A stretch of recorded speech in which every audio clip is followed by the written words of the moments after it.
how can comedy save the West?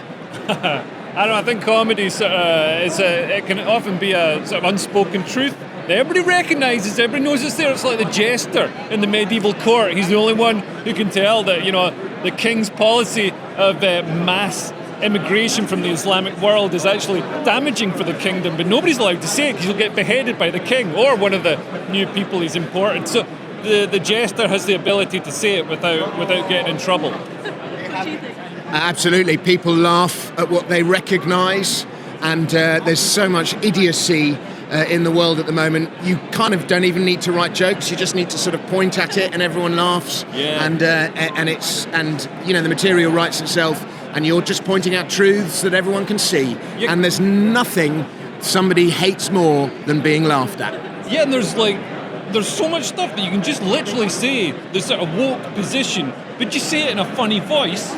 And that's your joke right there, you know what I mean? Like with me identifying as a woman, you know what I mean? If I walked into a Guardian job interview, they would refer to me as a woman because my pronouns are she/her, you know what I mean? But it's obviously a nonsense, you know what I mean? Because I'm non-binary.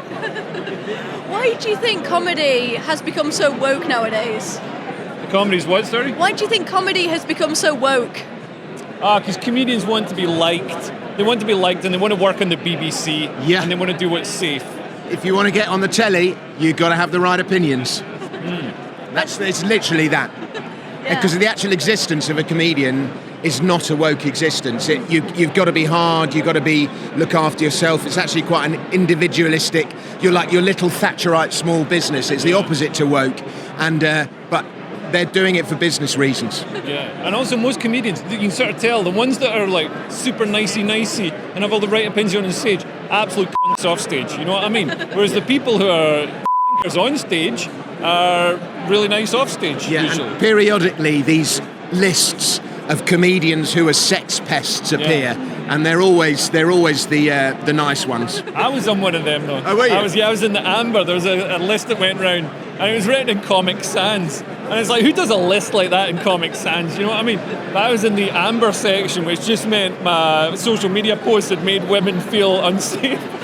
I was like, put me in the red. Come on, I can run with the big boys. But they wouldn't. I was overlooked. My next question, Snog, Marry, Avoid, Angela Rayner, Diane Abbott and Liz Truss. Oh. Who wants to go first? I mean, this is thing is, I mean, this could actually happen. You know what I mean? I think I'd